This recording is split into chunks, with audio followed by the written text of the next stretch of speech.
Salut tout le monde, bienvenue à cet autre épisode du podcast d'Hockey sur demande sur les ondes d'être chemin télé. La dernière, Stéphane, de l'édition 2025-2026. Donc, allons-y pour un dernier tour de piste. Comment ça va, Stéphane? Ça va super bien. Ça va super bien, ton Max, comment ça va? Ben écoute, ça va très bien. On est présentement dans le week-end de la fête des pères et Dieu sait que toi, c'est un peu... à ta job, c'est un peu ton... je dirais pas ton Noël parce que j'imagine que ça doit pas être aussi plaisant à dealer avec ça parce qu'évidemment, c'est beaucoup ben, pas de stress, mais c'est beaucoup de choses à gérer, mais ça en est quand même bien sorti, j'imagine. C'est encore un morceau. Très, très grosse semaine. Très gros mois, en fait, je te dirais. Là, c'est une bonne explosion cette année qu'on a cette année dans le golf. Puis on en profite. C'est beaucoup de travail. Là. Excusez-moi pour les petits yeux. Là. J'ai travaillé depuis jeudi sans arrêt. Là, donc, je suis fatigué. On s'est couché tard hier. J'avais un spectacle de ma nièce. Donc, on s'est couché super tard. J'ai pas dormi beaucoup, mais écoute, ça fait partie de la vie. C'est une période stressante quand même au niveau de la business du golf, là, parce que c'est vraiment là que on atteint le sommet de l'Everest et après ça, on peut redescendre tranquillement là, vers la fin de la saison. Donc, chose faite, chose bien faite. On s'est bien débrouillé. Donc, je suis super satisfait de mon équipe. Là, ça a bien été. Donc, aujourd'hui, comme c'est le dernier podcast de la saison, bon, on a décidé de faire une espèce de revue de la saison 2025-2026. Donc, on va revisiter les moments qu'on a jugés bons, les moments qu'on a jugés plus mauvais, et on va évidemment là, discuter en long et en large de ces fameux sujets-là. Donc, on va un peu jouer au tennis, là, on va se lancer la balle et on va aller chacun de notre côté là, de nos énoncés, de nos événements, en fait, qu'on a apprécié ou non. On va commencer avec le positif, Stéphane. On va se garder le négatif pour la fin du podcast. On va y aller avec la première énoncée positive pour ma part. Ben écoute, c'est dur de passer à côté de cette fameuse saison des Sabres de Buffalo qui enfin ont mis fin à cette très longue disette sans faire les séries éliminatoires. Puis ça va, honnêtement, ça serait un cas qu'on devrait envoyer à la science, Stéphane, parce que qu'est-ce qui s'est passé avec les Sabres de Buffalo? Cette équipe-là était mauvaise par-dessus mauvaise. On a congédié le DG et tout à coup, on s'est mis à gagner du côté des Sabres. Puis tu sais, je dis pas si on avait échangé 2-3 gars, puis après ça, là, on a vraiment connu une ascension. Mais on s'est débarrassé de quelqu'un qui n'a aucun impact sur la glace. Je veux dire, c'est le même entraîneur-chef, c'est les mêmes effectifs. Comment qu'on a pu tourner cette switch-là à on, à part que les joueurs essayaient de jouer pour que leur coach se fasse congédier, mais finalement, c'est le DG qui est payé pour.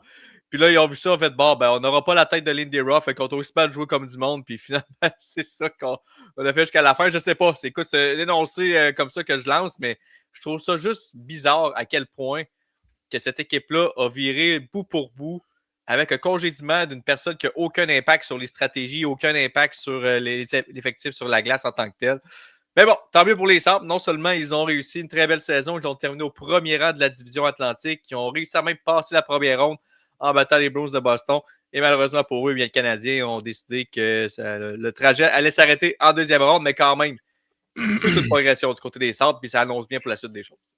Oui, évidemment. Moi, je pense que c'est plus un effet domino sur l'organisation, où est-ce qu'on voulait aller avec l'organisation. Je pense pas que malheureusement l'ancien directeur général apportait un vent de fraîcheur ou un effet positif envers l'organisation. Jarmo Kekalainen reste un directeur général connu, un gars qui a fait vraiment ses classes, surtout avec les Jets. Une organisation quand même difficile aussi. Donc, tu sais, je pense que ça l'a vraiment aidé à l'organisation à dire, OK, ben on change de DG, c'est parce qu'on va quelque part, puis il y en a un plan. Et je pense que c'est peut-être ça qui manquait du côté des Sabres, d'avoir un plan. Tu sais, à un moment donné, une organisation qui est un petit peu à la dérive depuis quelques années, qu'on semble avoir beaucoup de difficultés aussi à venir montrer aux jeunes joueurs à être des professionnels, des gars comme ça. Je pense qu'on avait beaucoup de difficultés du côté des Sabres. Et là, de fait de décongédier ton directeur général, puis d'y aller avec une nouvelle voie, je pense que ça l'a vraiment aidé. Puis honnêtement, tu sais, tu regardes ça, c'était pas un noyau qui était vraiment mauvais non plus. On avait des bons éléments un peu partout. On a surtout une des meilleures défensives. Donc, comme tu dis, donc une des meilleures défensives de la Ligue. Jeune en plus, c'est pas des gars qui sont vieux. On est tous en bas de 25 ans, là, à part Samuelson, 86, là, mais on est tous en bas de 26 ans dans cette ligne défensive-là. On a tous du talent offensif, défensif. On est aussi des gros bonhommes. On est capable de jouer robuste quand même. On va enlever Bowen Byram, par exemple. Il n'est pas très bon avec le physique, mais ça reste juste que c'est une défensive qu'on savait qu'il pouvait amener un petit peu plus loin. Il a fallu un petit peu aussi peut-être la part du gardien de but. On n'a pas eu vraiment de bons résultats avec Iko-Pekka Lekonen, mais on est arrivé avec un Alex Lyon qui a fait un petit peu une différence aussi. Donc ça l'a aidé. On a eu Josh Doan aussi qui est venu un petit peu, pas brouiller les cartes, mais on est venu apporter un vent de fraîcheur, un peu d'offensive dans cette attaque-là aussi qui a fait du bien. Mais honnêtement, ça fait du bien de voir quelqu'un d'autre dans le sommet parce que non seulement on fait des séries, mais ils ont fini premier dans leur division. Et ça a fait quand même du bien, je pense, à une organisation comme ça. On en a dit, Max, dans plusieurs podcasts. Par contre, on reste à voir comment ça va aller les prochaines années. Est-ce que c'était juste une roche dans un mirage d'eau? Ou ça va vraiment être la continuité au niveau des Sabres. Ça va être l'année prochaine qu'on va le savoir. Mais écoute, on a quand même une grosse été du côté de Jarmo Kekalainen et de l'organisation des Sabres de Buffalo. On a des contrats à re-signer, d'autres qui vont se finir l'année prochaine. Donc, on va avoir beaucoup de contrats à partir du 1er juillet qui vont être prêts à être re-signés à court ou à moyen terme. Et ça pousse en bas aussi, hein, des gars comme Elenius qui est venu fermer la saison, ça l'a bien été. On a Radim Merteka aussi qui va arriver probablement éventuellement défensivement. Donc, on a quand même du pain sur la planche, je crois, de l'organisation des Sabres de Buffalo. Mais qu'est-ce qui est le fun, Max? Puis on le dit depuis, je pense, un petit bout là, les 2 derniers mois, c'est qu'on a enfin de l'eau au moulin qui peut aller aider l'équipe aussi à long terme. Donc, tant mieux. Tant mieux pour les Sabres. C'est vrai que c'est une belle histoire. Et là, moi, j'ai hâte de voir parce que il y a un certain joueur natif de la région de Buffalo qui va être joueur autonome sans compensation. Un certain Patrick Kane. Est-ce qu'il pourrait être tenté à aller signer là-bas du côté? Parce qu'il est joueur autonome, évidemment, natif de là-bas. Puis là, les Sabres s'en vont vers le haut. Tu sais, là, 2-3 ans, en fait, dans les 14 dernières années, c'était pas très, très attrayant de signer à Buffalo. Mais là, de voir comment cette équipe-là, comme tu as dit, un noyau quand même relativement jeune. Tu as parlé de la défensive, mais à l'attaque, Dawn est jeune, Zach Benson est quand même jeune.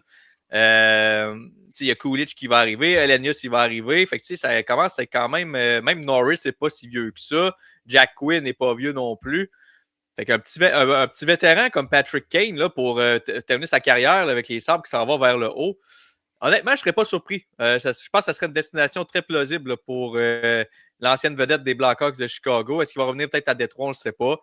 Mais je pense que s'il devait vraiment tester le marché des joueurs autonomes, il va falloir surveiller Buffalo parce que je ne serais pas surpris qu'il désire terminer sa carrière à la maison avec une équipe en ascension en plus. Oui, exactement. Puis, il va rester à voir quel joueur autonome vont signer. C'est sûr qu'on pensait qu'Alex Stock était pour signer. C'est pas encore fait. Évidemment, il reste du temps avant la période de finalité là, pour signer. Mais je pense qu'Alex Stock va probablement essayer d'aller chercher le joueur autonome, là, un contrat de 7 ans. Je pense pas que les Sabres sont prêts à faire ça. Mais Patrick Kane, j'avais pas pensé, Max. C'est une belle balle courbe là, que tu m'envoies. Puis écoute, ça pourrait être une bonne idée.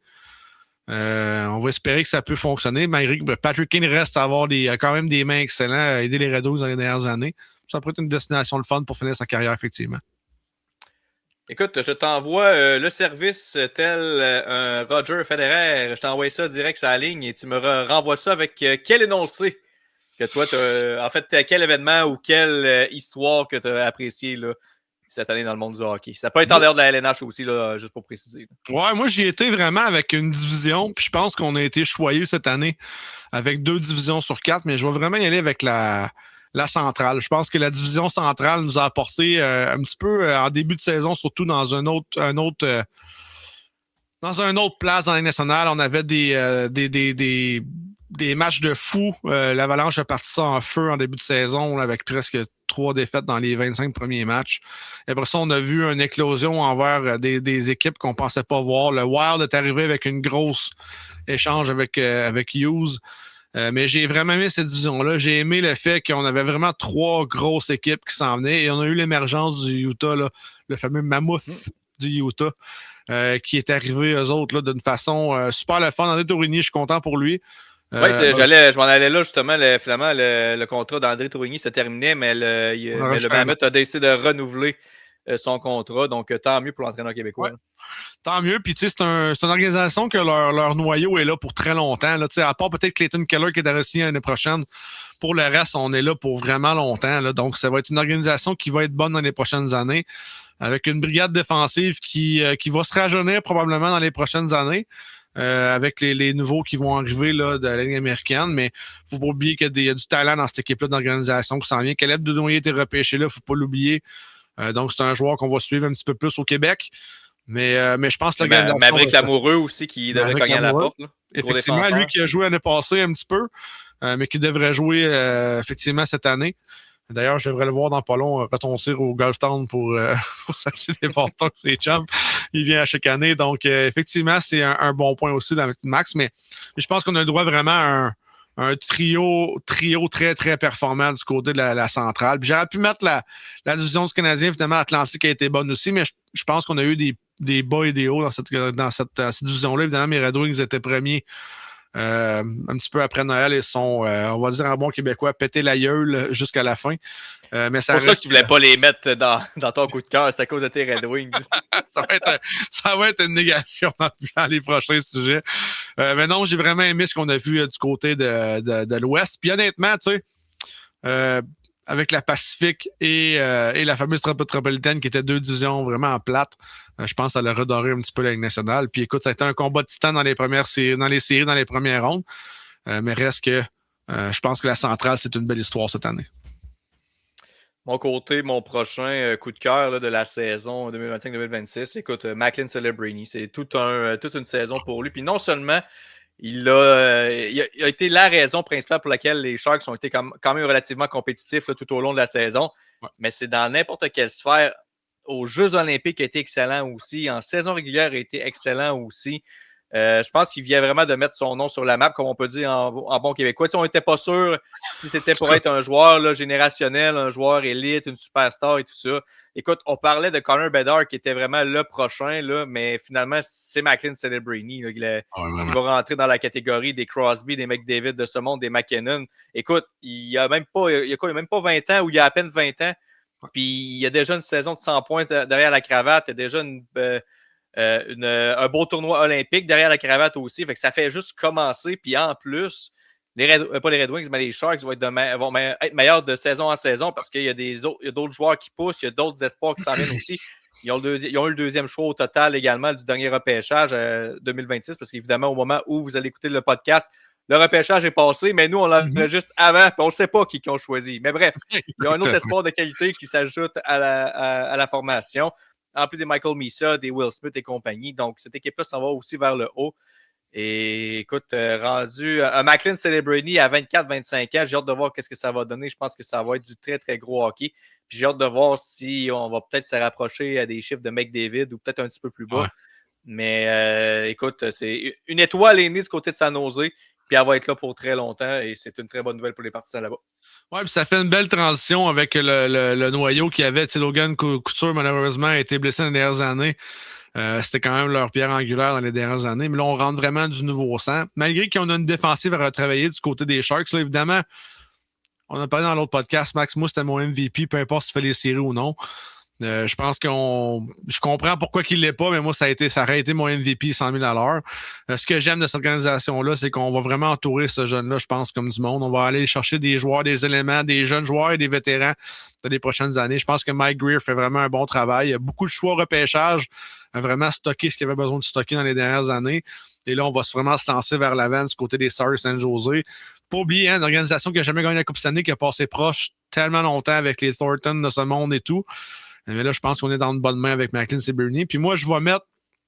Tu sais, je prends la balle au rebond, mais moi, j'avais vraiment les kids. Tous les jeunes ont vraiment, en bon français, steppé up. Là. Cette année, on a vraiment vu les jeunes de 18, 19, 20 ans vraiment monter. Puis moi, mon coup de cœur qui s'en vient avec ça, c'est Matthew Schaefer. Oui, je l'ai critiqué en début d'année.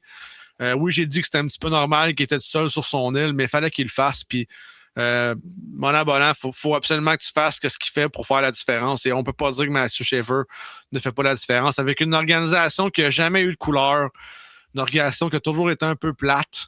On sait les Islanders, malheureusement, c'est la 3e équipe de New York. C'est pas une organisation qui, depuis les années 95, à peu près 94-95, est vraiment fleurie, là, vraiment de couleur.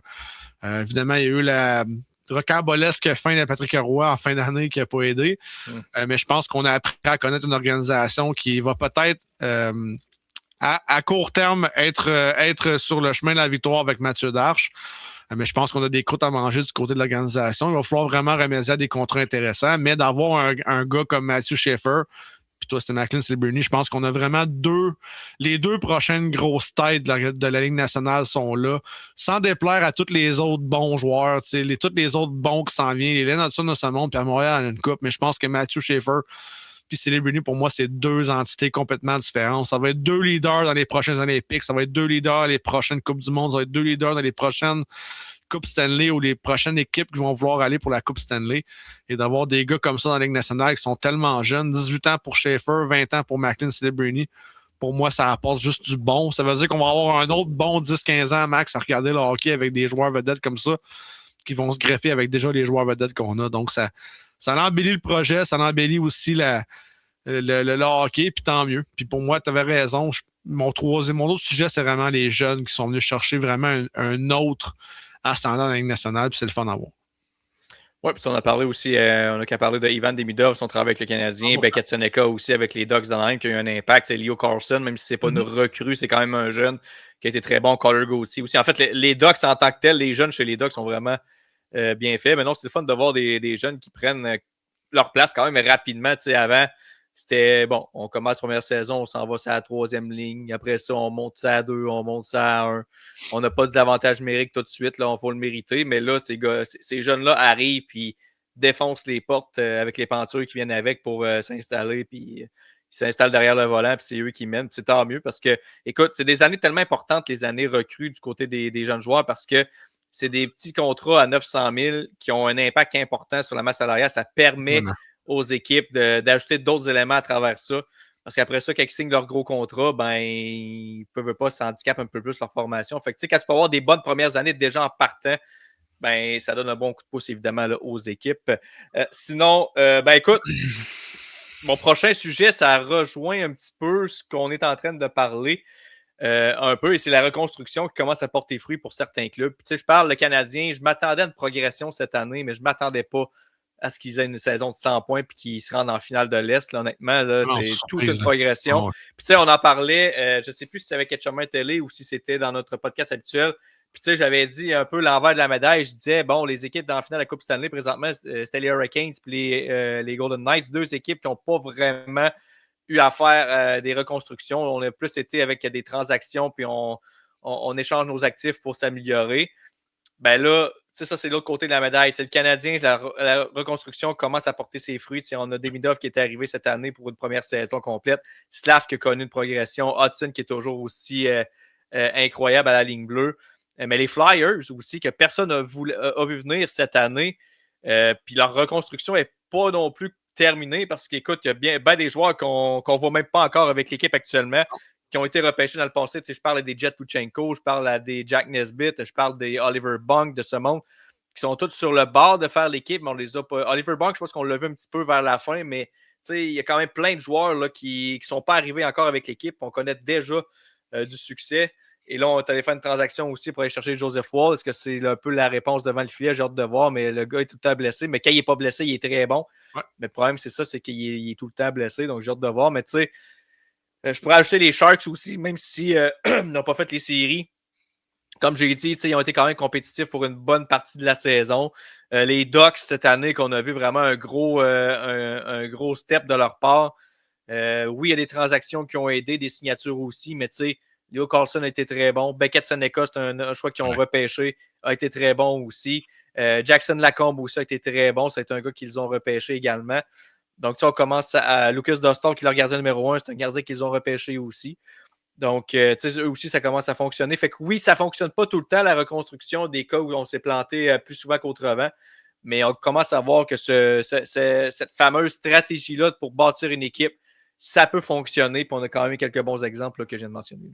Oui, exact. Puis tu sais, t'apportes une vente fraîcheur des nouvelles équipes qu'on sent aller vers le haut, même si on n'a pas fait des séries ou d'autres qui l'ont fait, ou d'autres qui ont surpris. Je pense que ça fait juste aider à ce qu'on n'a pas toujours les mêmes têtes en haut. On l'a vu que la finale, évidemment, les Golden Knights sont là, mais je pense que c'est nouveau d'avoir les Hurricanes, donc ça a été une nouveauté aussi de ce côté-là. Et oui, je pense que les équipes qui étaient les 3-4 dernières années en reconstruction ou en fin d'un cycle et on commençait à faire le fameux reset, là, Je sais qu'on en a, les Ottawa devraient faire ça avec la fameuse échange qui s'est passé, donc de Brady Tkachuk, mais il semble des organisations qui vont en fait la lumière au bout du tunnel. Puis tu as raison, ces 3 organisations, je pense qu'on va voir à long terme, qui vont changer, qui vont s'améliorer, puis qui vont venir à une éventualité de faire les séries régulièrement, puis d'avoir des bons match-ups. Donc ça va être le fun. Puis c'est ce qui est la beauté un peu du draft. Du repêchage, les organisations qui travaillent, la nouvelle mentalité. Et il ne faut pas oublier non plus, je pense que chaque équipe gagnante a besoin de ces recrues qui font la différence à cause de leur salaire. Donc, les salaires s'en viennent de plus en plus bas, de plus en plus forts. Donc, on a vraiment besoin de ces jeunes-là qui poussent dans les organisations. Parce que, je vais vous dire, ben franchement, comme les Sharks avec un Celebrini, je pense que ça ne coûtera pas juste 8 millions l'année prochaine. Eh non, il va falloir sortir le chéquier du côté de Mike. Exact, donc il va falloir être imaginatif. Même si la plafond salarial augmente et va augmenter encore d'un gros montant l'année prochaine, ça reste que c'est beaucoup de paperasse pour les directeurs généraux. De ton côté, est-ce que tu as un autre... Écoute, ceux qui me connaissent savent que j'adore le sujet que je vais parler. Mais moi, je vois avec les bagarres, puis on a eu une augmentation cette année, donc très, très content. C'est peut-être pas le fun pour vous, peut-être pas le fun pour les autres, mais moi, j'aime ça voir ça. Donc, il y a certains ministres qui n'aimeraient pas... Je travaille pas pour le gouvernement, je travaille pour être Chemin TV, donc c'est la différence. Donc, écoute, ça n'a pas été une année farabolesque non plus, là, 300. Mais je t'arrête 30 secondes. Non seulement ça, mais les bagarres de gardiens de but, on n'en a jamais vu autant en une saison, honnêtement. Ça, exactement. Tu devais triper, honnêtement. Oui, exact. Puis ça n'a pas été juste dans la Ligue nationale, là, ça s'est gâté dans la Ligue du genre majeur, Ligue du genre... la Ligue américaine, il y en a eu. La Ligue américaine, dans la Q, il y en a eu aussi en Europe, il y en a eu un peu partout, donc ça a été un petit peu le fun. Mais écoute, en 1343 rencontres cette année, on a eu 307 combats. L'année passée, c'était 300 en 1320. Donc, c'est la même moyenne. On est pas mal ensemble là, depuis le retour de la COVID, où ce qu'on avait essayé en 2019-2020 de faire peur à toutes les associations et les bagarres. On était à 0.15 par rencontre. Là, on est rendu à 0.23. Donc, encore une fois, c'est peut-être pas l'enjeu national et le prochain chèque de paye de certains dans la Ligue nationale, mais ça fait... pour un gars qui aime un peu voir les gars se défendre de masculinité intensive, c'est quand même le fun. Donc, 257 combats avec des victoires, c'est 20% des matchs, là, à peu près là, 19% des matchs qui ont des bagarres. Donc, pour ceux qui pensent qu'il y a trop de bagarres et que nos enfants vont devenir des monstres, il y a seulement 20% de ceux-là qui devraient peut-être l'être. Pour les autres, on verra. Donc, écoute, c'est une autre belle année dans les combats. On a eu des bons combats cette année. Je vais faire peut-être un review cet été. Je vais avoir plus de temps. Peut-être faire un genre de vidéo pour les meilleurs combats. Je vais essayer de m'inspirer de Max et de le fameux hockey sur demande avec tes vidéos des prospects. Là. Je vais peut-être le faire pour les bagarres aussi. Donc, on va pour ça, mais c'est un petit sujet rapide. Juste le fun parce que j'aime bien ça, puis fallait que je le dise. Ben écoute, moi je vais revenir sur le plan hockey et non sur le plan UFC.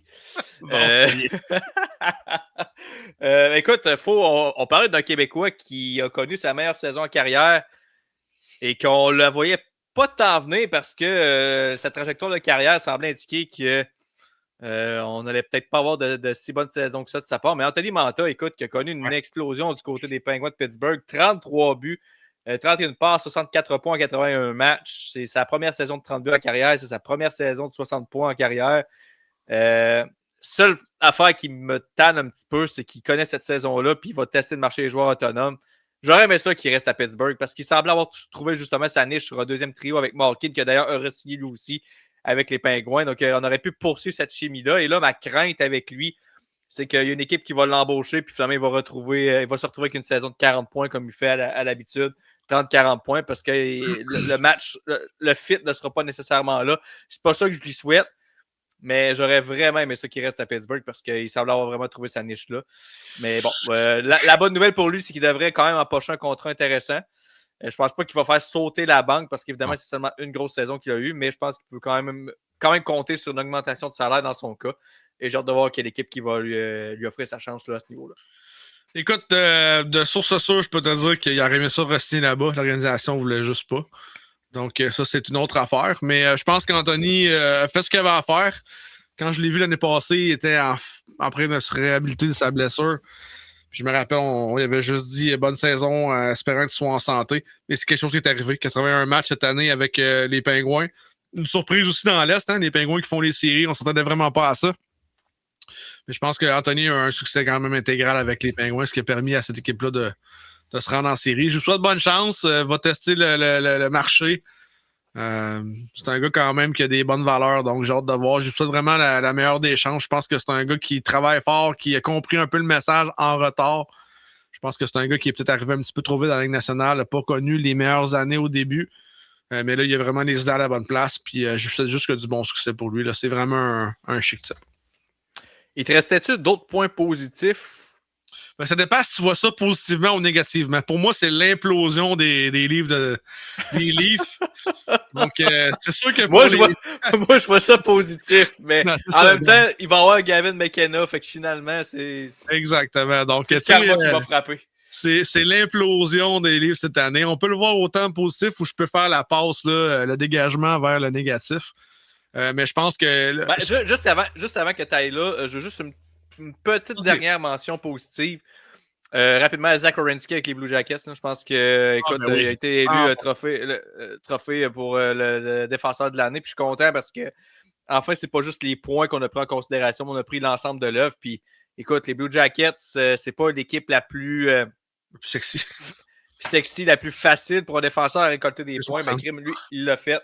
Puis en plus qu'il l'a fait, ben, évidemment, il a été fiable défensivement également dans son propre territoire. Donc, un petit tape dans le dos du côté de Werenski qui doit avoir d'avoir de l'aide un petit peu là-bas à Columbus. C'est pas mal sûr.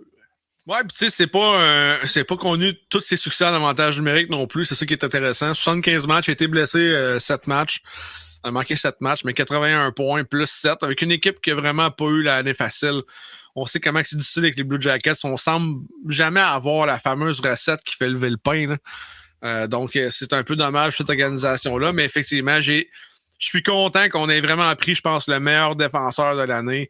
Puis, honnêtement, c'était un très bon choix. Ça fait rare, comme moi, puis Max, qu'on ne s'astine pas pour certains trophées, dont celui-là, mais je pense qu'on a fait en fait le bon choix du côté national. Félicitations à Zach Werenski. Bon, allons-y maintenant dans le négatif. Écoute. Le téléroman, on va appeler ça de même, le téléroman des Maple Leafs de Toronto cette année, ça a été quelque chose. Là, que ça passe de Matthews qui a connu une saison horrible à Nylander qui fait des fingers à la galerie de presse, en chest pratiquement, en camisole blanche. Avec un peu de moutarde ici. Ouais, c'est ça, il manquait juste la tache de moutarde, là, honnêtement. Sinon, ben écoute, il y a Mitch Marner qui, pendant ce temps-là, connaît une grosse saison à Vegas, se rend en finale de la Coupe. On congédie le coach. Brad Treliving. Congédie le DG. Mais sais-tu quoi, Stéphane? Malgré tout ça, on repêche au premier rang au prochain repêchage. Donc, on va pas avoir un sauveur en Gavin McKenna.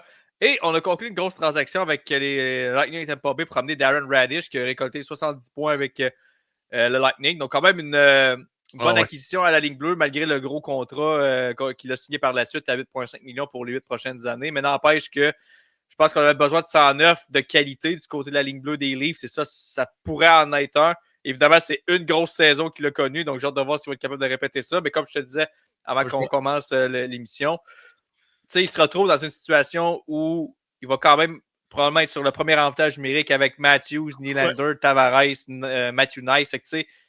Il va être capable de récolter sa part de points. Il ne se retrouve pas comme exemple à Columbus où il n'y a rien en avant, que là, ça va être plus difficile. Là, il se retrouve quand même dans une bonne situation pour aller chercher des points. Fait que je pense quand même que son contrat, du moins pour les premières années, vont être bonnes. C'est sûr qu'elle a rendu à l'année 4, 5, 6, 7, 8, ça va peut-être être là que ça va faire un petit peu plus mal. Mais à court terme, je pense que c'est une bonne acquisition. Mais bref, tout ça pour dire que ça a été toute une ride en montagne russe pour les partisans des Maple Leafs et les Leafs eux-mêmes.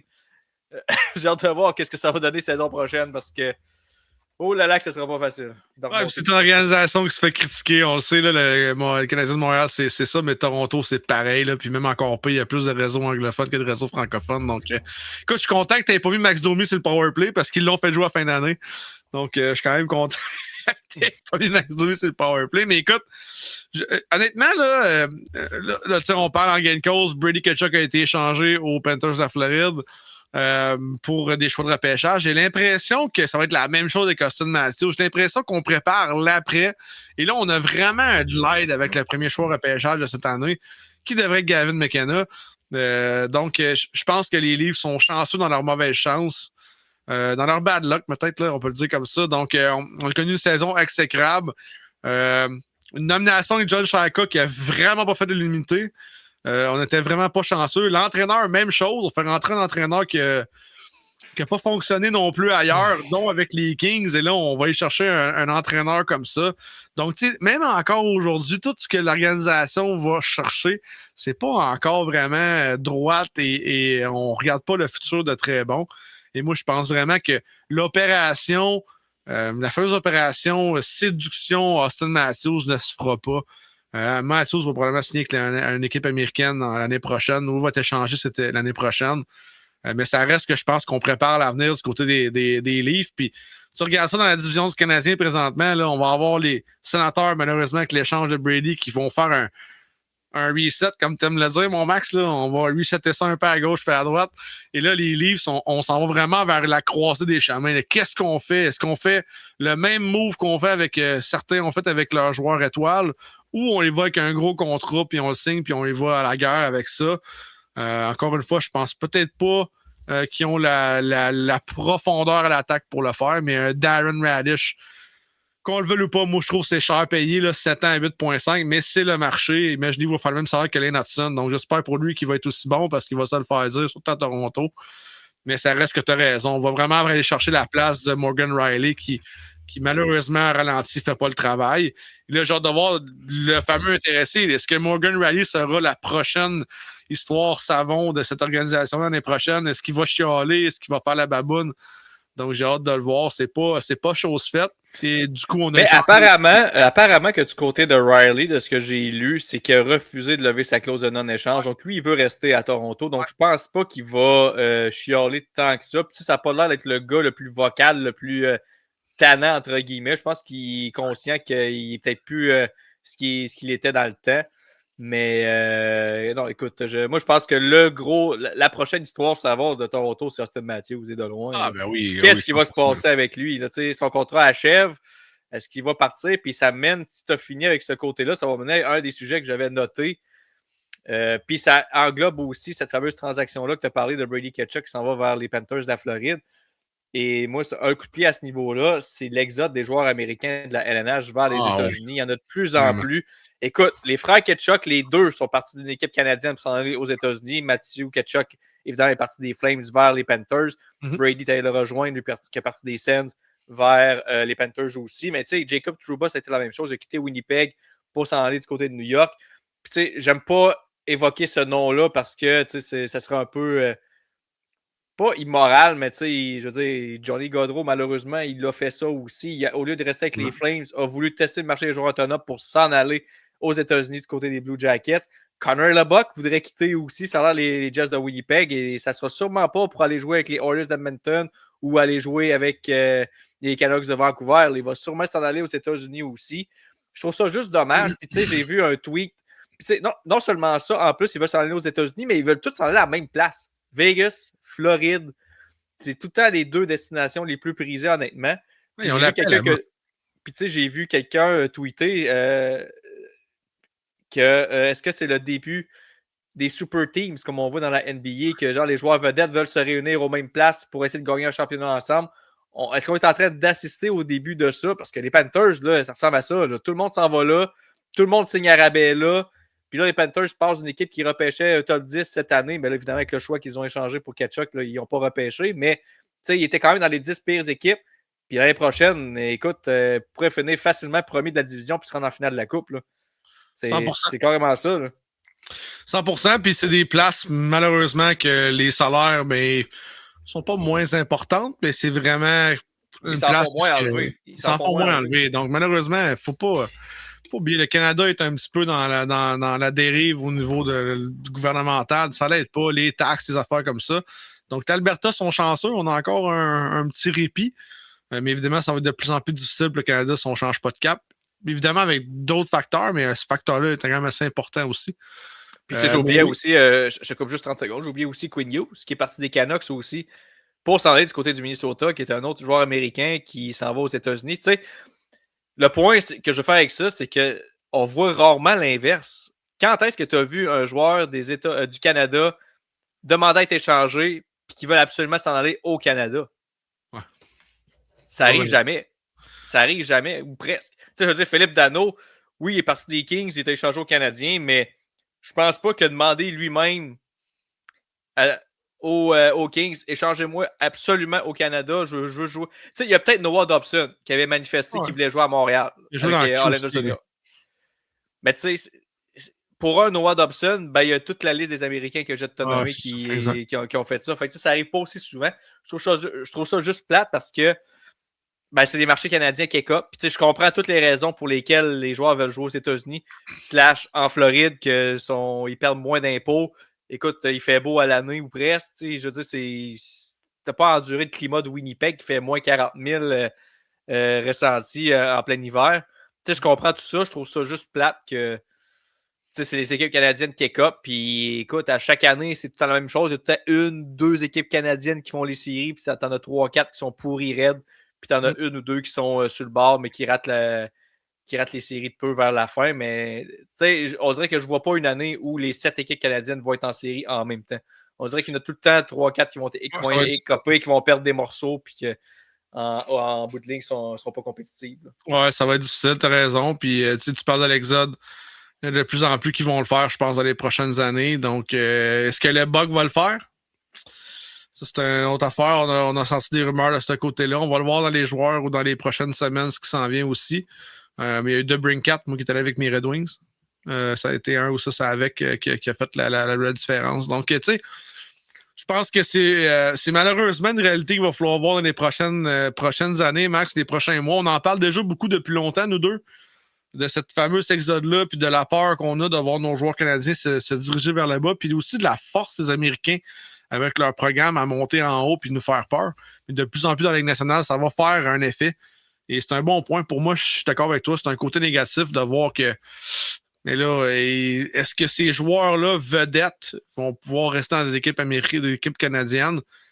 J'ai hâte de voir vraiment. Parce que je pense que les Américains ont déjà leur préjudice avant même le repêchage. Ça paraît pas les premières années. On gagne un gros contrat, on est content pour 7-8 ans. Et après ça, on va choisir un petit peu notre façon. Mais j'espère que la nationale va être assez allumée pour ne pas faire ce que tu penses qu'ils vont faire, de se créer des fameuses équipes élites là, à cause de ça. Je serais vraiment déçu de voir que ça s'en vient comme ça. De ton côté, as-tu d'autres choses que tu as moins appréciées? Ben écoute, je peux pas aller loin, mais je vais aller avec mes Red Wings. Évidemment, fin de saison en dents de scie. Je m'attendais vraiment pas à ce genre de fin de saison-là. Je pense qu'on avait l'avant dans les voiles. Je pensais qu'on s'en allait vers en fin des séries, ça fait 10 ans. Et le comble de malheur, Dylan Larkin demande une transaction en fin d'année. Donc ça a été vraiment un coup dur, je pense, pour mes Red Wings. J'ai hâte de voir ce qui va se passer dans les prochains jours, semaines. Mais j'ai essayé de suivre les coulisses tranquillement. Il n'y a pas grand-chose d'intéressant qui s'en vient du côté des Red Wings. Grand Rapids a connu, par contre, une très, très bonne saison. Là, si je peux vraiment en parler. Ils ont connu... probablement, je pense, le meilleur début de saison de la Ligue américaine, là, avec presque pas de défaite. Je me souviens pas de la marque, là, mais Grand Rapids a vraiment fait bien. Donc, j'ai hâte de voir. Hein, souvent, on se dit que quand la Ligue américaine va bien, on a des bons joueurs qui vont monter. C'est pas ce que je croyais ou ce que je voyais quand même à court terme. Mais faut d'admettre que ça fonctionne dans la Ligue américaine. Donc, ça, c'est une bonne chose. Par contre, ce que j'aime avec mes Red Wings, c'est qu'on a probablement les 2 gardiens de but les plus hauts qui s'en viennent. On a un Senden Pelika qui devrait apparaître aussi l'année prochaine là, enfin pour venir aider. Est-ce que Carter Bear va réussir à passer? Est-ce que Negan Brenzeg va se faire aussi la même chose? Brenton Nygaard, excuse-moi, va réussir à monter. Mais je pense qu'on a des bons éléments. Je pense qu'il reste à voir ce qu'on va être capable de faire avec Dylan Larkin, malheureusement, qui a demandé un échange dans les médias. Mais pour moi, c'est une déception des Red Wings cette année. Je pense qu'on avait vraiment une place pour se rendre et du moins dans les séries. Et malheureusement... Ce qui est le plus frustrant, c'est qu'il était là à un certain moment. Exactement. Était premier de la division, puis finalement, on s'est écroulé carrément là, par la suite. On a essayé de faire des transactions à la date limite pour donner un petit peu de jus à cette équipe-là avec des Justin Falk, entre autres. Mais ça n'a pas vraiment fonctionné, malheureusement. Donc, c'est les sénateurs qui en ont bénéficié. Ils sont rentrés encore par la porte d'en arrière. Ils sont fait éliminer tout de suite. Au moins, on fait les séries du côté d'Ottawa. Mais nous autres, moi, je pense que c'est une grosse déception dans l'Est. Écoute, je pouvais pas passer à côté de ça. Je me demandais si tu allais l'évoquer aussi éventuellement, parce que je pense que c'est une évidence qu'il faut en parler. Mais le Canada sur la scène internationale cette année, ça a été épouvantable. Au championnat mondial d'hockey junior, on s'est fait sortir par la Tchéquie en quart de finale. Une deuxième année de suite qu'on se fait sortir par la Tchéquie. C'est même pas les grosses équipes. Quoi que la Tchéquie ont vraiment bien fait. Je veux dire, c'est une équipe talente à jouer contre, mais avec le talent que le Canada avait, on aurait dû là, réussir à les passer. Les Jeux olympiques, écoute, on s'est rendu en finale. Malheureusement, on aurait mérité un meilleur sort. On a joué un très bon match, mais on n'a juste pas été capable de terminer le travail. Et c'est les États-Unis là, qui ont remporté la médaille d'or. Tu sais, Stéphane, je te le disais, là, de nombreuses fois, tu étais inquiet par rapport à ça, qu'on perdait des plumes. Puis moi, je te disais, écoute, moi, tant qu'aux Olympiques, on fonctionne, notre meilleure équipe, c'est là qu'on l'a. Exact. Puis là, ben, on a fini deuxième. Fait qu'on n'est plus les meilleurs aux Jeux olympiques. Fait que ça commence, puis tu sais, juste regarder devant le filet, les gardiens de but. C'est pas à cause de ça que le Canada a perdu, on va se le dire. Ils ont manqué des chances épouvantables tout le long de ce match-là de la médaille d'or, mais on n'a pas eu le gardien qui a fait l'arrêt de plus. C'est ça la différence, malheureusement. Et après ça, au U18s, on se fait aussi surprendre dans le tournoi. On n'a même pas eu de médaille, on n'a même pas eu de chance de gagner une médaille non plus. Fait que non, honnêtement, je commence à être inquiet. Honnêtement, là, du côté du Canada, moi, mon point de repère, c'était les Olympiques parce que les Olympiques, c'est des joueurs de la LNH. Donc, c'est les meilleurs au monde, normalement. Puis là, qu'on n'ait pas eu cette médaille d'or-là, ça commence à me tanner un petit peu. Puis, tu sais, au niveau junior, ben, on est en montagne russe, on gagne une médaille d'or. Après ça, on se fait surprendre 2 années de suite. On en gagne une autre. Après ça, on est exclu des médailles. On dirait qu'on n'a pas de constance du tout. J'ai hâte qu'on se regarde dans le miroir là, du côté de Hockey Canada puis qu'on trouve des solutions parce que présentement, on se fait rattraper par d'autres programmes puis nous, on stagne là. On n'est pas capable de développer des gardiens de but d'élite comme on l'a fait dans le temps. C'est l'épine dans le pied, honnêtement, les gardiens de but. Là. C'est à chaque fois, chaque édition du championnat mondial de hockey junior, on se demande tout le temps le goaler, il va-tu faire la job parce qu'on n'est jamais certain s'il va faire la job, malheureusement. Non, puis tu sais, tu dis que les gardiens de but sont l'épine, le problème. Moi, je pense que c'est pas juste ça, c'est la mentalité de l'organisation. J'essaie de dire en français, là, mais on vibe, on surfe, ça c'est même pas facile non plus. Là, on surfe sur le passé, on se dit, mais c'est le Canada, ça va être facile. Non, on est rendu ailleurs. Les organisations mondiales sont vraiment meilleur. Regardez les premiers choix, la première ronde de chaque année dans la Ligue nationale, même dans le junior, il y a beaucoup de personnes de l'Europe, il y a beaucoup d'Européens, beaucoup de Finlandais, beaucoup de Suédois, beaucoup de plus en plus de joueurs. La Slovaquie, il y en a de plus en plus dernièrement.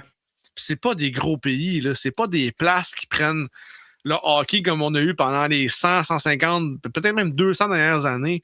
Il va falloir vraiment se regarder dans le miroir, puis il faut changer cette mentalité-là de on est correct, on a quand même McDavid, on a quand même Celebrini, on a quand même.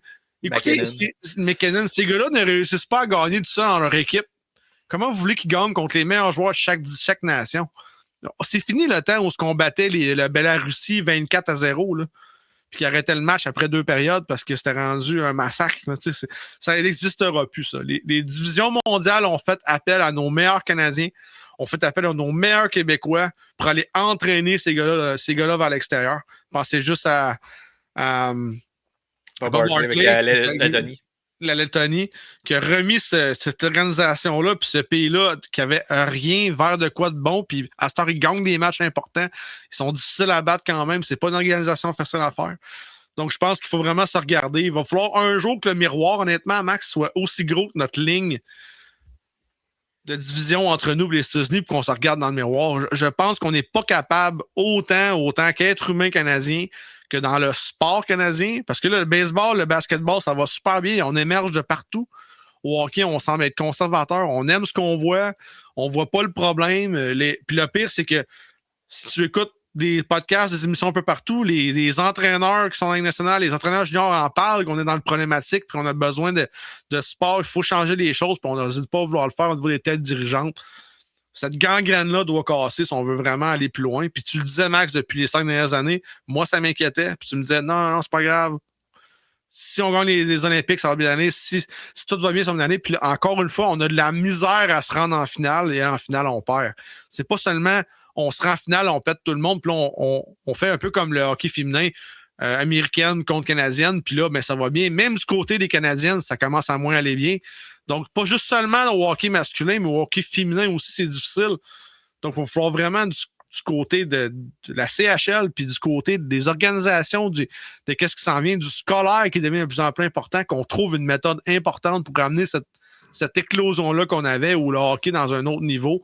Parce que présentement, je vous le dis tout de suite, le pays du Sud va tout nous manger, il va tout aller chercher nos bons joueurs, ils vont tout les développer, puis ils vont tout faire en sorte qu'on n'aura plus rien en haut. Puis, je ne me demandez pas pourquoi il n'y aura plus d'équipe canadienne, je ne me demandez pas pourquoi il n'y aura pas de Nordique de Québec, puis pourquoi il n'y aura pas peut-être d'autres organisations au Canada. Parce que ça ne sert à rien, les joueurs vont vouloir les jouer en bas de toute façon. Donc, si on perd notre fameuse niche canadienne en Ligue nationale, de plus en plus on la perd. Si on la perd encore à une vitesse dégringolante comme on a présentement, moi je pense que le hockey canadien va vraiment avoir des problèmes dans les prochaines années. Je vais enchaîner avec un autre aussi que je veux qu'on discute parce qu'il nous reste un petit peu de temps, mais je veux qu'on aborde la question celle-là parce que, écoute, on a chialé là-dessus tout au long de la saison. Mais moi, un des gros coups de pied que j'ai cette année, c'est encore une fois la sécurité des joueurs dans la LNH. Ah, on a échappé la balle encore une fois à ce niveau-là. Les suspensions qui font pas de sens, les non-suspensions qui font pas de sens aussi. C'est à se demander quand est-ce que la LNH va réellement prendre ce problème-là au sérieux parce que elle a beau dire qu'elle le prend au sérieux et qu'elle essaie de... Mais non, quand tu vois les ajustements qu'elle a, les suspensions qu'on donne, que ce soit des suspensions non appelées, justement, des gestes qui auraient dû être réprimandés qu'on ne fait pas, des suspensions qu'on donne 2 matchs quand le gars se fait quasiment dévisser la tête par un coup de bâton. Je veux dire, viens pas me dire en pleine face, droit dans mes yeux, que tu te soucies de la sécurité des joueurs quand tu prends des décisions de la sorte. C'est encore une fois, on a échappé à la balle, Stéphane, là-dessus. Parce que selon moi, je pense qu'on l'a échappé, la balle. Là. 100%. Je vais te lire une statistique, puis tu vas dire qu'est-ce qui se passe avec ça. Cette année, on a eu 168 matchs de suspension, 6 en pré-saison, 161 matchs en match régulier, puis 1 en post-season pour 1,1 million de dollars enlevés aux joueurs. Okay? Là-dessus, le 19 juin, il y a eu les 5 joueurs pour ce qui s'est passé en 2018 avec Équipe Canada Junior. Pour le reste, là, c'est tout du stock qui n'a pas rapport. C'est tout du stock qui est une game. Il y a eu les 20 matchs pour Caleb Jones pour avoir violé le fameux programme des joueurs. On n'a pas été chercher dans la Ligue nationale le fait que si tu blesses un joueur, mais qu'il y a un problème qui s'est passé. Des fois, ça arrive des erreurs. Charlie McAvoy sur Zach Benson méritait son 6 matchs. On en a 6 matchs. Est-ce que c'était assez? Peut-être pas. Radko Gudas, même chose sur Aston Matthews. Est-ce que c'était assez? Peut-être pas, mais ça a été fait. Mais du côté, on a donné des amendes, là. Écoute, pour 365 000 à coût de 5 000 $, à coût de 3 500 $, à coût de 2 500 $. Donc, la nationale, là, ce qu'elle veut, dans le fond, là, c'est donner des... Ben, je vais te réprimander, là. Je vais t'enlever 3 cents de ton salaire. Je vais me laver les mains avec ça, puis on va te continuer à te faire jouer parce que c'est ce qu'on veut. Donc, tu sais, à un moment donné, là, Max, même si on chiale, même si les médias chialent, même si tout le monde chiale alentour disant que ça fait pas de sens ce qui se passe avec le national, ça reste que malheureusement, si tu mets un bagarreur, un gars qui a passé sa vie à jouer sur la ligne, comme gars qui dirige les suspensions, mais ça va donner ça. Puis tant que ça ne sera pas, d'après moi, une organisation externe qui va prendre en compte les suspensions, ça va rester comme ça. Donc, il n'y a pas eu de suspensions cette année qui ont été vraiment bonnes, à part les 2 dernières, qui étaient Charlie McAvoy et Radko Gudas. Le reste, c'est des 1 match par-ci par-là. Juste pour dire qu'on fait attention. Evgeny Malkin, je l'ai oublié, excuse-moi, sur le fameux slashing d'en face à Rasmus Dahlin. Ça avec, même si c'est un joueur vedette, ça aurait été le fun d'avoir peut-être un peu plus de matchs. Il y a eu combien pour le fun, celle-là? 5 matchs. 5 matchs? Ouais. Surprenant quand même, Rakuda s'est fait la même chose en détruisant le genou d'Austin Matthews, là, complètement détruit. Puis Charlie McAvoy a donné le même coup, mais lui, il a mangé un match de plus. Probablement parce qu'il y avait un fishbowl sur la tête puis que c'était pas la bonne affaire à faire parce qu'il a mangé probablement 12 micro-morts, 12 c'est constamment je crois après 12 fois cette année. Mais bon, ça reste que à chaque année, c'est un débat, Max. À chaque année, c'est de la stupidité au carré. Et moi, je pense que la Ligue nationale s'enlève les mains. Je pense qu'on s'en fout. Je pense que les joueurs ne peuvent pas chialer non plus parce que dès qu'ils chialent contre les arbitres, et ne faites pas ça, c'est vraiment trop difficile. Et ça fait en sorte que la nationale a pris préjudice sur ce qu'ils peuvent faire avec les arbitres et avec les suspensions. Donc, écoute, je suis d'accord avec toi. Des fois, je suis pas d'accord avec les suspensions. Des fois, je devrais en avoir. Des fois, je devrais pas en avoir. J'essaie d'être le moins émotif possible. Mais ça reste que c'est un sport de contact. Mais à un moment donné, il y a des limites. Puis tant que tu ne protégeras pas tes joueurs vedettes, mais tu vas continuer à avoir des scènes comme ce qui s'est passé cette année en fin de saison. Il te restait-tu des coups de pied? Moi, il m'en reste un. Vas-y, je te laisse. Reste 7 minutes, on va clencher ça. Et malheureusement, c'est un petit gars de chez nous. Du Québec, mais la dégringolade de Samuel Montembeault, pour moi, ouais. Je trouve ça vraiment dommage parce que, écoute, autant qu'il a été sensationnel la saison dernière, cette année, il l'avait tout simplement pas. Je ne sais pas qu'est-ce qui s'est passé du côté de Samuel Montembeault. J'ai pas de théorie. La seule théorie que j'ai, puis encore là, c'est une théorie, là, c'est pas, j'ai pas d'informations, c'est rien de fondé. Est-ce qu'il s'est mis trop de pression pour les Jeux olympiques? Parce que c'était l'année olympique. Il savait que c'était quand même assez ouvert pour le poste de gardien de but. Il aurait pu là, faire partie des gardiens de but invités. Est-ce qu'il s'en est mis trop ses épaules puis il a cassé à ce niveau-là? Je ne sais pas qu'est-ce qui s'est passé. Tu ne peux pas être aussi bon la saison dernière puis cette année de l'échapper comme ça, comme il l'a fait. Si bien que Jakub Dobeš, il a pris le poste puis maintenant cet été, on ne sait pas trop qu'est-ce qui va se passer avec lui. Est-ce qu'il y a une équipe qui va essayer de lui donner une autre chance? Est-ce que le Canadien va le racheter? Est-ce qu'on va le garder, mais qu'on va le garder comme second violon pour donner plus de temps à Fowler en bas dans la Ligue américaine, même si je pense que Fowler est quand même prêt pour obtenir un poste de deuxième gardien de but derrière Dobel. Je ne sais pas qu'est-ce qui va se passer avec lui, mais j'ai l'impression que malheureusement, il s'est sorti de Montréal avec cette saison-là. Puis c'est plate parce que ça a été un coéquipier exemplaire tout au long de la saison. C'est un gars qui veut être à Montréal, il veut garder les buts pour le Canadien de Montréal. Mais maintenant, le Canadien est rendu à une étape où il faut passer justement au prochain niveau. Puis présentement, c'est malheureusement pas Montembeault qui donne le plus de chance pour ça. C'est Dobeš. Puis à la limite, même Fowler a donné plus de chance aux Canadiens cette saison de gagner que Montembeault l'a fait. Ouais, puis je sais pas si la pression est vraiment de mise. Je pense qu'il y avait la voix devant lui, puis il a peut-être à penser qu'il était rendu là aussi. Tu sais, à un certain moment dans ta carrière, tu penses que tu connais une bonne saison, puis tu es rendu là. C'est quand même un gars de 29 ans, c'est un choix de 3e ronde, c'est un gars qui était pris au balotage, a connu une grosse saison avec une équipe qui était vraiment pas bonne.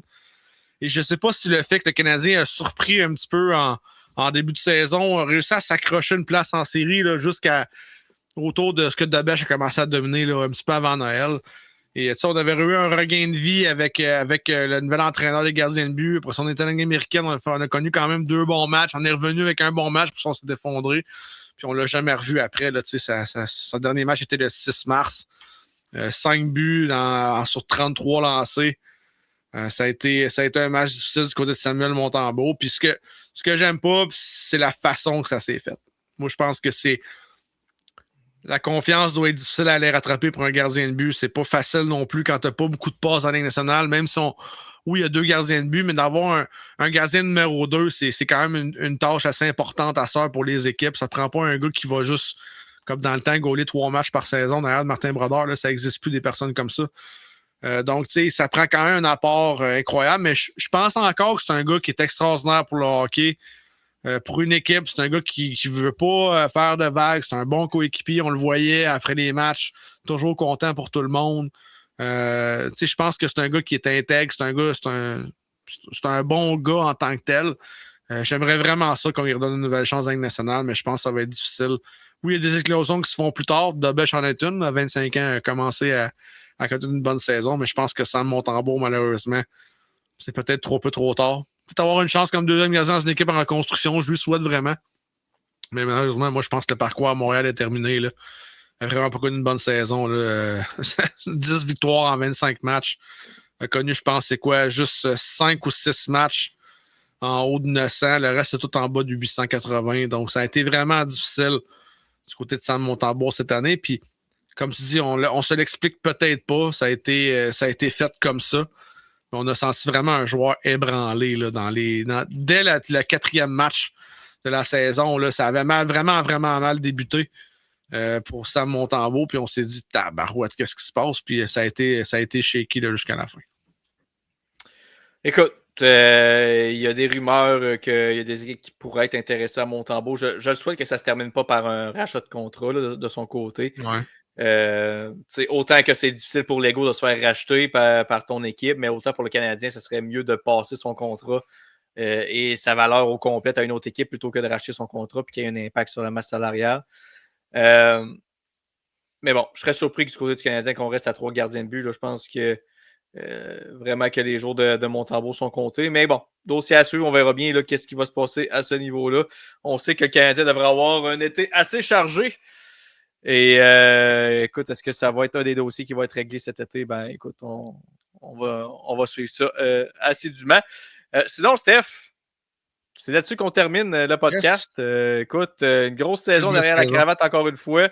Notre première avec Etchemin Télé, mais pour notre podcast régulier, c'est quand même là.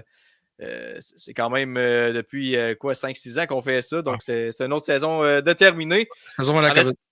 Oui, en espérant que vous ayez apprécié notre travail tout au long de la saison. Comme vous le mentionnez, on va être de retour la saison prochaine pour Etchemin Télé. Je ne sais pas si on peut parler des modalités et tout ça, parce que ça va peut-être changer un petit peu. Ou je ne sais pas si ça va peut-être être Etchemin Télé qui vont faire l'annonce eux-mêmes. Donc, on ne va pas se lancer là-dessus. Mais on va être de retour, ça c'est sûr, la saison prochaine. Donc, ça, c'est la bonne nouvelle. Sinon, ben écoute, on va se souhaiter un bel été. On va souhaiter que le beau temps arrive enfin pour de vrai et à long terme parce qu'à date, on n'est pas très gâtés. Ma piscine est à 66 présentement. C'est pas très, très chaud pour se baigner. On va se le dire. Ça réchauffe pas vite. En Beauce, c'est pas terrible. Non, c'est ça. Donc, on va souhaiter que ça va être plus chaud que ça. Ben, sinon, encore une fois, un gros merci de votre support tout au long de la saison. N'hésitez pas à aller vous abonner sur la chaîne d'Etchemin Télé. D'autres contenus vont apparaître là, durant l'été, mais aussi notre chaîne Hockey sur demande pour les autres podcasts, si vous voulez voir lorsqu'on discute plus d'actualité en direct en plus. Donc, vous pouvez commenter avec nous en même temps. Donc, allez vous abonner. Puis, en attendant, ben, bon golf si vous jouez au golf. Sinon, ben, bon été en général. Et on se retrouve cet automne pour une autre saison d'Hockey sur demande sur les ondes d'Etchemin Télé. Merci encore une fois. Puis on se dit à la prochaine, tout le monde. Salut! Merci tout le monde. Bon été.